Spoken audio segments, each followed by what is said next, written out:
السلام عليكم ورحمة الله. الحمد لله رب العالمين، والصلاة والسلام على أشرف المرسلين نبينا محمد وعلى آله وصحبه أجمعين. Inshallah, we'll continue with the fiqh of worship.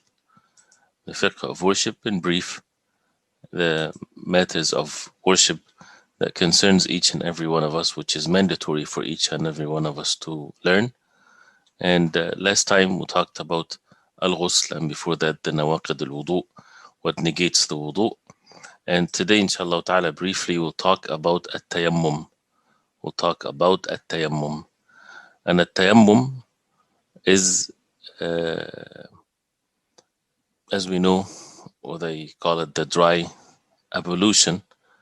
Linguistically, the word yammama or comes from seeking something or going into the direction of something.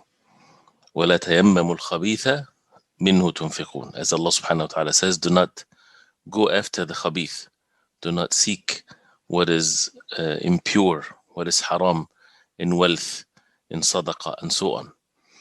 But at-tayammum, in the definition of it in matters of worship, is to worship Allah subhanahu wa ta'ala basically by hitting the sa'id, or what's from the earth, which is pure, with two hands, and to do something with specifically with the intention of permitting the salah and the like of it when there's no water. So tayammum is one of the characteristics of this ummah that is unique to the ummah of the Prophet ﷺ, and one of the means of ease that Allah subhanahu wa ta'ala had gave to this ummah of the Prophet ﷺ. The nations before, and this is one of the things that you can see, the more you learn the deen of Allah subhanahu wa ta'ala, the more that you would see that Allah subhanahu wa ta'ala bestowed His favor upon this ummah in making things easy for it to worship Allah subhanahu wa ta'ala. The best thing ever is to worship Allah. This is supposed to be, which is the objective of our life. So how to worship Allah? If a person wants to worship Allah, Allah subhanahu wa ta'ala made it easy. If there's no water, there's tayammum. And so this is something that is specific, one of the characteristics of the ummah of the Prophet ﷺ, because the Prophet ﷺ said in the authentic hadith in Bukhari and Muslim and others, he said, أُعْطِيتُ خَمْسًا لَمْ يُعْطَهُنَّ أَحَدٌ قَبْلِي. I was given 5 things, none before me had been given this.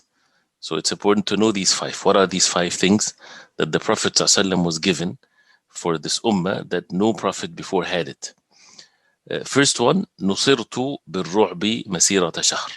I was given victory with al-ru'b. Al-ru'b is fear or terror from 1 month journey. That means if the Prophet ﷺ set himself for a journey of expedition of fighting, before 1 month before in the journey, the terror and the fear will be in the hearts of his enemy. The second one, وَجُعِلَتْ لِيَ الْأَرْضُ مَسْجِدًا وَطَهُورًا. The second thing is that the earth has been made for me, masjidan, a place of salah, a place of sujood, a place of salah, وَطَهُورًا, and a place of purification. فَأَيُّمَا رَجُلٍ مِّنْ أُمَّتِي أَدْرَكَتْهُ الصَّلَاةِ فَلْيُصَلِّ. So therefore, any man from among my ummah, أَدْرَكَتْهُ الصَّلَاةِ, that the salah time is there for him, then he should make salah. That means no excuse, because the earth has been made a masjid. If you're close to a masjid, you go to the masjid. If there's no masjid, you pray on whatever earth, whatever ground you have. And if you have water, you make wudu. If you don't have water, right, you make tayammum, and that's one of the clear evidence of it. That means the salah كانت على المؤمنين كتابا موقوتا. Salah has been made on the believers a very prescribed and precise time. That's why the 5 daily salah, it's something that a person have to do under any circumstance, and that's by the mercy of Allah. This is mercy from Allah. This is to make it easy for the people to constantly worship the Lord of the Alameen. So this is the second one.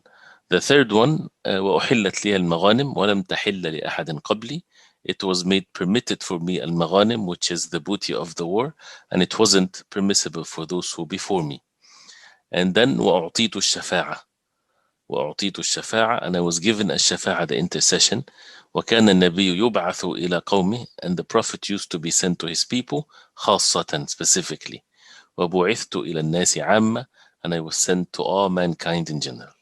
So these are the 5 things that the Prophet ﷺ said that he was given, and none to prophets before him.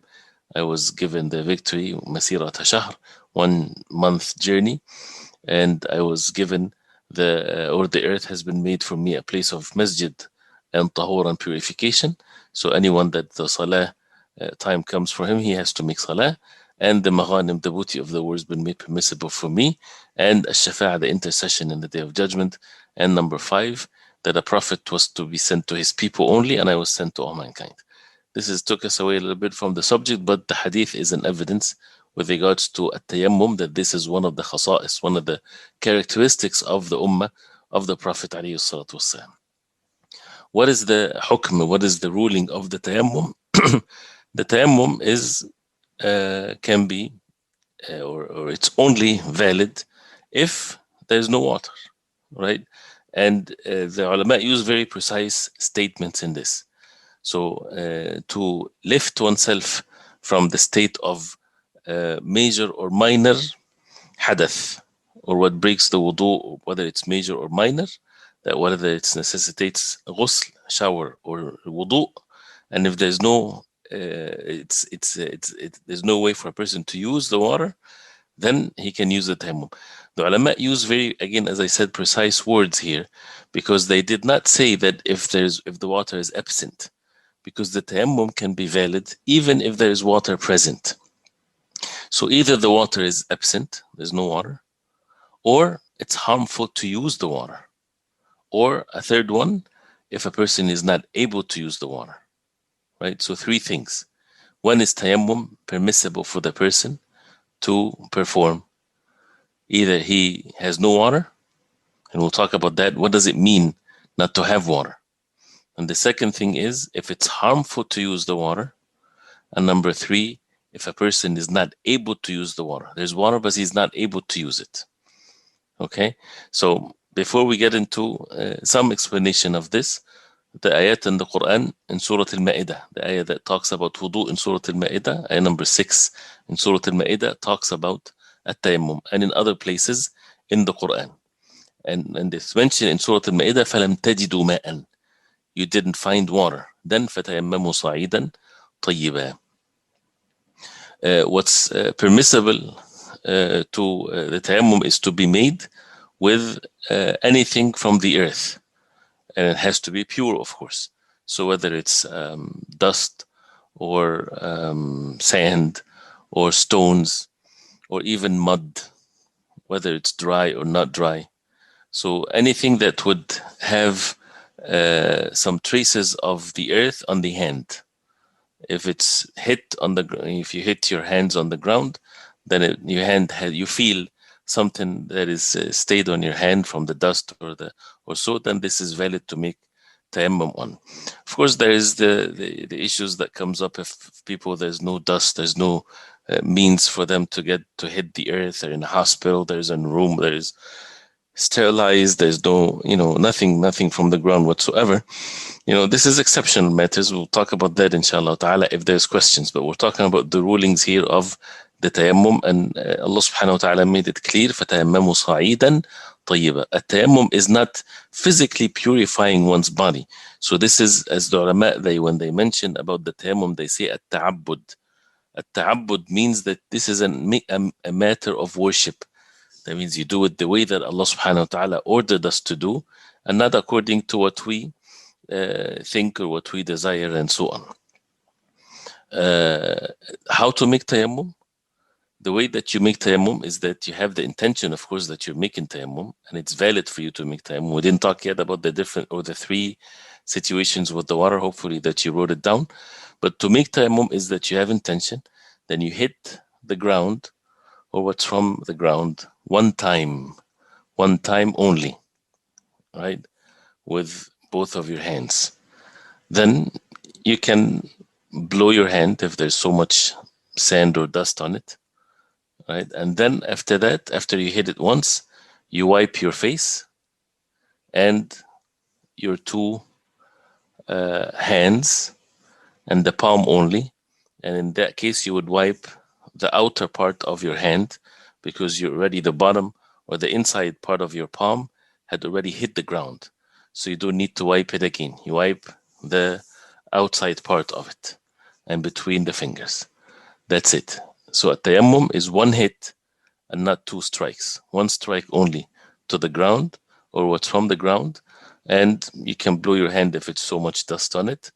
And then you wipe your face first, not the hands, the face first. And then the hands, the part of the hand that did not hit the ground. And that's it. And if you want to be more specific, like the bottom or the batin or the palm that hit the ground, if it's the right one, it wipes the left outside part of the hand. And the left hand wipes the outside part of the hand. So this is the easy or just one way of making tayammum that is mentioned in the hadith of the Prophet ﷺ. The Prophet ﷺ explained a tayammum to the Prophet ﷺ in the hadith of Ammar ibn Yasir, when a man came to Umar ibn al-Khattab radiallahu anhu and he said, "Inni ajnabtu falam asib al-ma'." I was in state of janaba. I had to take a shower and I didn't have water. So Ammar ibn Yasir, he said to Umar radiallahu anhu, "Ama tadhkur anna kunna fi safar." Do you remember when we were traveling? Me and you. فَأَمَّا أَنْتَ فَلَمْ تُصَلِّ. Right? They were in state of janaba. They had to take a shower. So he said, you did not make salah. And as for me, what Ammar ibn Yasir, what he did is, he said, فَتَمَعَكْتُ فَصَلَّيْتُ. فَتَمَعَكْتُ, that means that he rolled himself on the sand, thinking that since he has to take shower with water, then there's no water, what to do? Just to cover the entire body with sand. He thought that this is the proper way to make tayammum for ghusl. And I prayed this way, he said. So I mentioned that to the Prophet ﷺ, and the Prophet ﷺ said to me, إِنَّمَا كَانَ يَكْفِيكَ هَكَذَا. He said to him, it was sufficient for you to do this. And then the Prophet ﷺ hit ضرب النبي صلى الله عليه وسلم بكفيه الأرض. He hit with both of his palms the earth, وَنَفَخَ فِيهِمْ, and he blew in them. Then he wiped his face and his two kaf, his two palms. And this hadith in Bukhari and Muslim. So this hadith of Ammar, as we said, there was a hadith about Uthman in wudu, right? And there's the hadith of Ammar in at-tayammum. To remember the hadith of Ammar in at-tayammum. So the hadith of Ammar in the tayammum, this is how the Prophet ﷺ he did it. If anybody remember the hadith of al-ghusl, if you try to think of the hadith of al-ghusl, so hadith al-wudu is for Uthman, the major hadith of Uthman radiallahu anh. And we mentioned the hadith in al-ghusl, hadith of Maymuna, mashallah, very good. The hadith of Maymuna narrated from Ibn Abbas radiallahu anhum. And the hadith of al-tayammum that we need to remember is the hadith of Ammar ibn Yasir radiallahu anh. The hadith of Ammar ibn Yasir radiallahu anh. It shows the importance of knowledge. And the other hadith in which you don't have to remember, but just to mention the hadith of the Prophet ﷺ that shows the importance of knowledge and to ask the people of knowledge. When the people, they were in an expedition or traveling, and a man among them, he got wounded in his head with a stone. And ihtalam, he had a wet dream and he had to take a shower. So he asked his companions, do you find me, give me a way or a rukhsa or an excuse to do a tayammum? Because, and this explains the definition, or when does a person is not able to use water. In that case, he has a big wound in his head and he's asking them, can I make tayammum? The water is present, they have water. And he asked them, can I do tayammum instead? Because he cannot have water on his head. So they said to him, ما نجد لك رخصة. We don't find an excuse for you. وأنت تقدر على الماء, and you're able to use the water. So what happened? فاغتسل فمات. He made ghusl and he died as a result of that. So when they went back to the Prophet والسلام, the Prophet ﷺ got to know this. He said, قتلوه قتلهم الله, which means they killed him. May Allah do the same to them, basically. ألا سألوا, Allah is like, shouldn't they have asked? You know, if they do not know, إذ لم يعلموا, shouldn't they ask if they didn't know?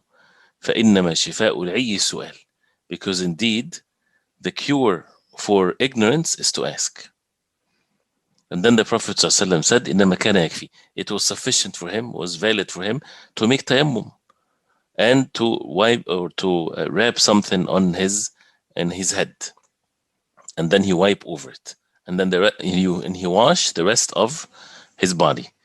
And that gives us the ruling: if someone has water but he's not able to use the water, he's not able to use the water because part of his body is wounded in this case, right? But only the head in this case was wounded, so he can cover his head and then wash the rest of the body with water, and then wipe over the head, and wipe over the head and make tayammum.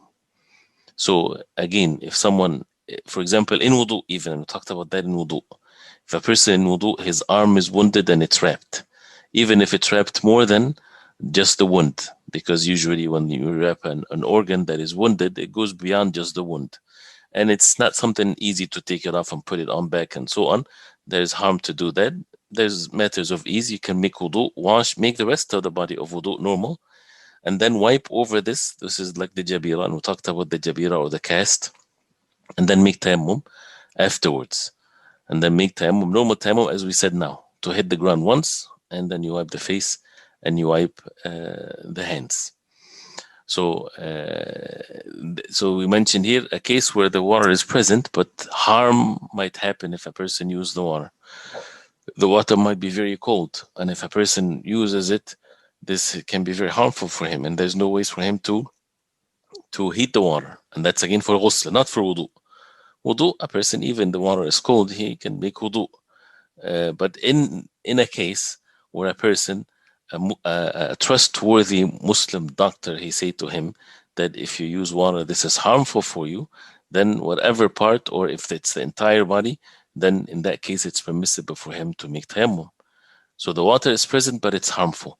Or he's not able to use the water. He is paralyzed, he's whatever. And that case, of course, if you know, even if a person, nobody helps him whatsoever, nobody's able to make wudu for him, he's alone, and there is not even dust for him to make tayammum, there is nothing whatsoever, what should a person do? A person should still pray. And that's a case, and I want you to also make a note of this. They call him faqid al-tahurain. Faqid al-tahurain. Faqid al-tahurain, that means the one that is, faqid is when someone lost something, or like faqd al-ma, when you don't have the water. So when someone doesn't have the means of the two tuhur, or the two purification. And they mentioned this situation for example, in the past or so, or if someone is in prison and he's not able to, they do not give him water to make wudu.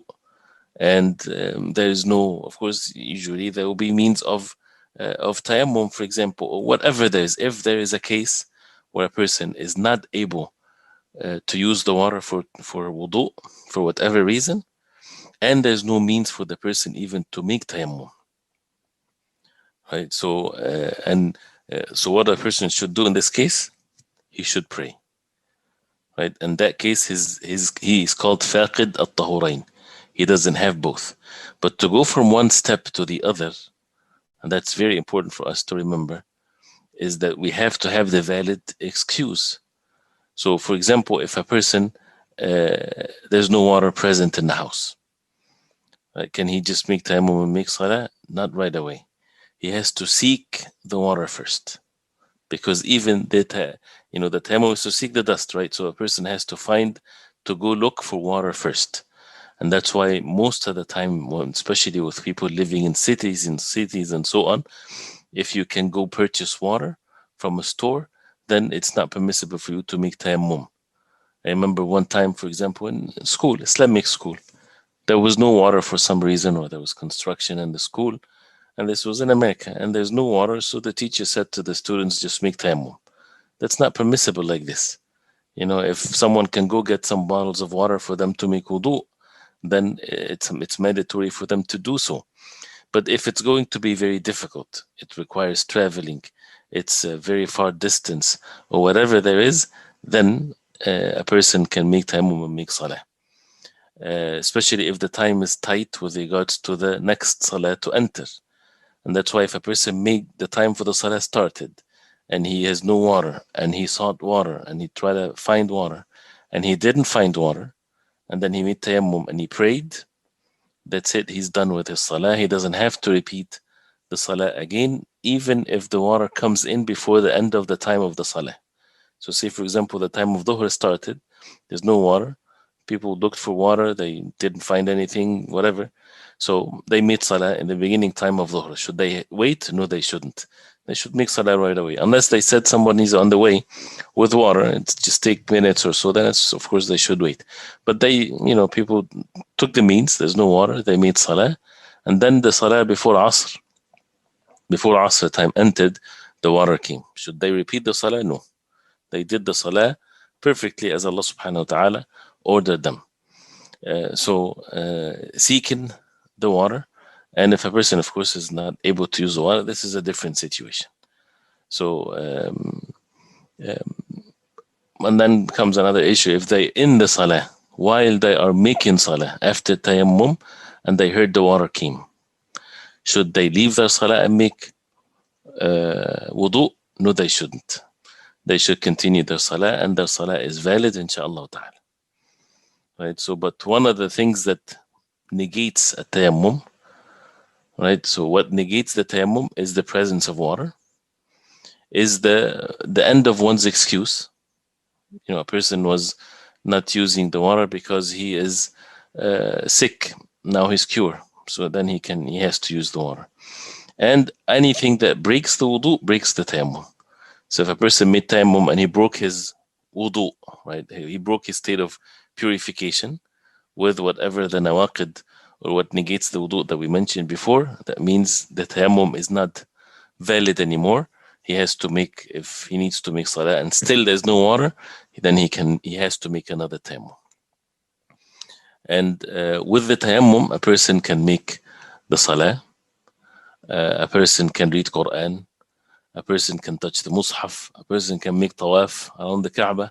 Anything that was to be done in state of wudu, a person can do that after he makes the tayammum, and not just for the ibadah that he made the tayammum for.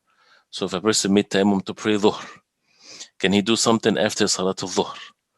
Right? Does the tayammum just permits the act of worship, or it makes the person in state of purity? This is, again, also get to note this. It's, even though we don't want to get into differences of opinions, it's a valid differences of opinions among the ulama, whether a tayammum, right, is exactly similar to wudu, that makes a person in state of perfect purification till, of course, the water comes, or only the tayammum permits the ibadah. What's the significance of that difference? Of course, there's a major difference. If it permits the ibadah, that means a person can only make that ibadah that he made the tayammum for, and not anything else. No, but here, again, Wallahu a'lam, Allah subhanahu wa ta'ala knows best, that tayammum, since Allah subhanahu wa ta'ala made it badal, or in exchange or in place of the wudu, then the person, everything becomes valid for him till he finds the water, even for 10 years. I mean, this is an exaggeration, and this is something that is mentioned, some of the hadith of the Prophet ﷺ. So, and there are many, of course, rulings with the issue of a tayammum. There's many rulings and many questions and many situations and so on, but this is brief with regards to what a tayammum is. And if you have any quick questions, we can try to answer that, inshallah ta'ala. Go ahead, inshallah ta'ala, if you have questions. What should be done in this scenario when someone is at a place at dhuhr time and there's no way he can get water? At the same time, he knows he can get water by asr time. Should he do tayammum to pray dhuhr, or can he combine dhuhr and asr, or is both permissible? This is a one-time situations where there is no chance of getting water for dhuhr. No, in this case, as the ayah applies in the hadith of the Prophet ﷺ, if that person is not a traveling person or so, I mean, he's not combining the salah because he's traveling, and he is someone that is resident in whatever place he's in, he should pray dhuhr in the time of dhuhr. And if there's no water, then he makes tayammum. But again, we have to pay attention to the fact that he has to seek water. So this is most of the cases now.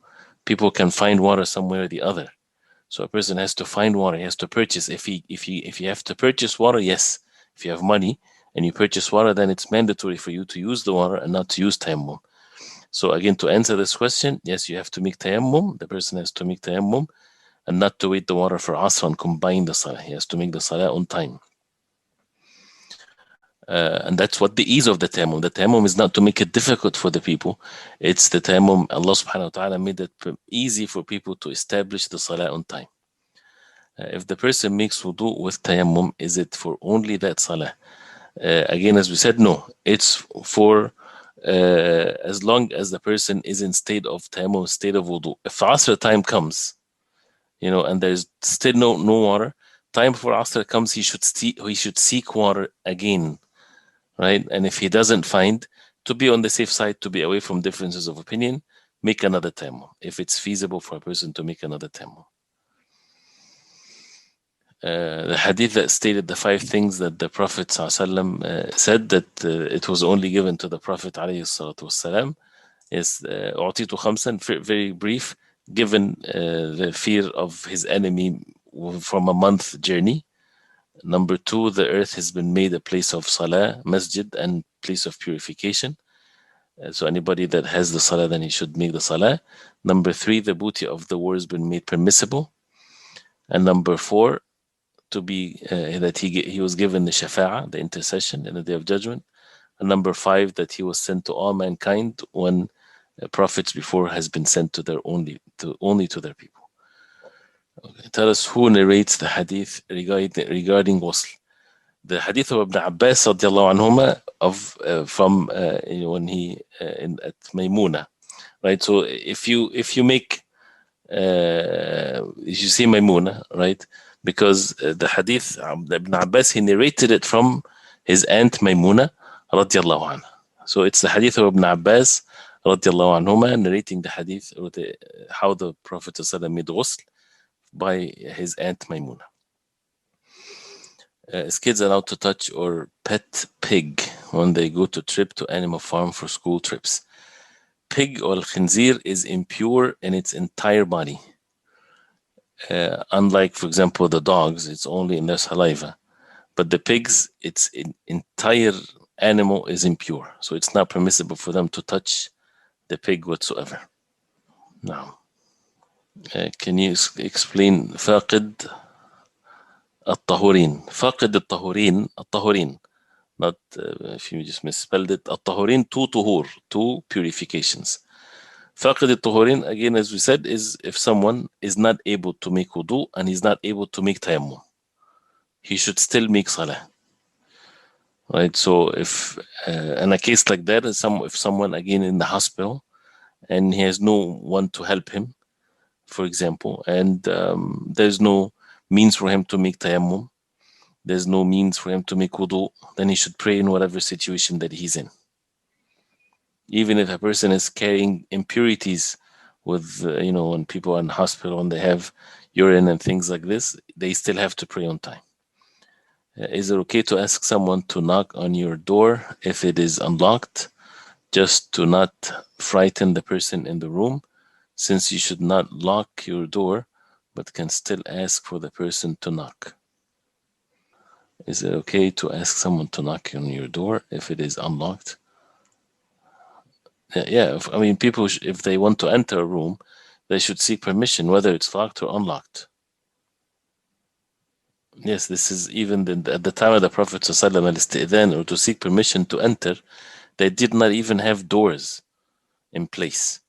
So to seek permission before you enter a room, even if there's no doors on it, that you have to seek permission before you enter. And that's why you don't have to knock on something, because there might be nothing to knock on.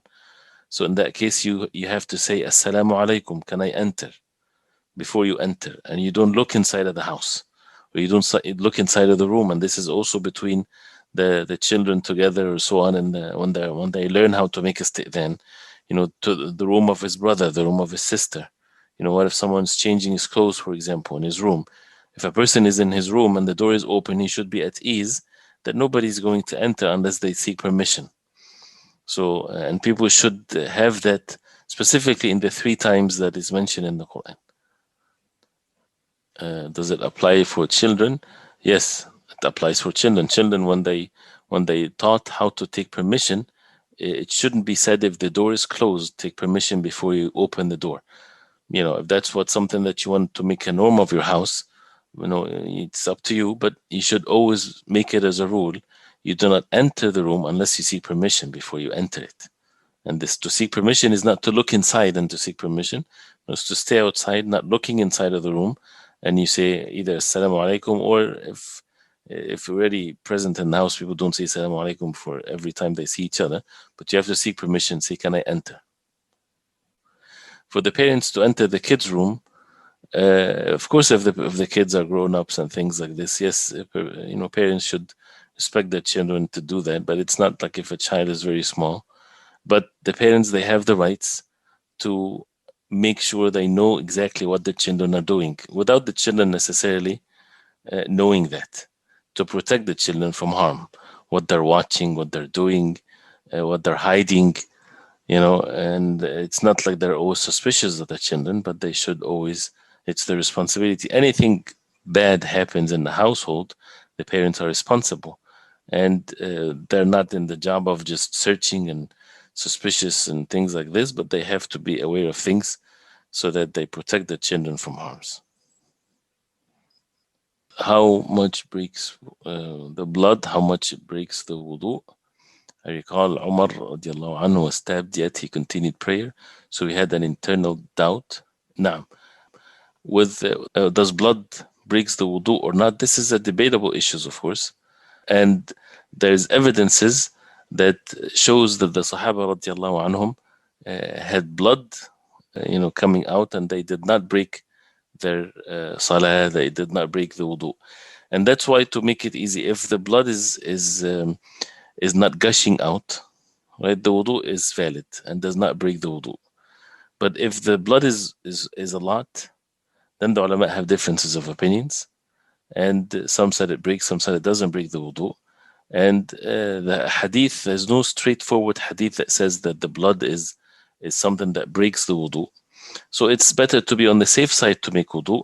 But the hadith, as you said, this mention of this situation of Umar radiallahu anhu, or even Umar ibn Yasir, when in the hadith, when him and Khabbab al-Arat, they were guarding the Prophet ﷺ, and someone stabbed him while he's making salah, and he continued to make salah.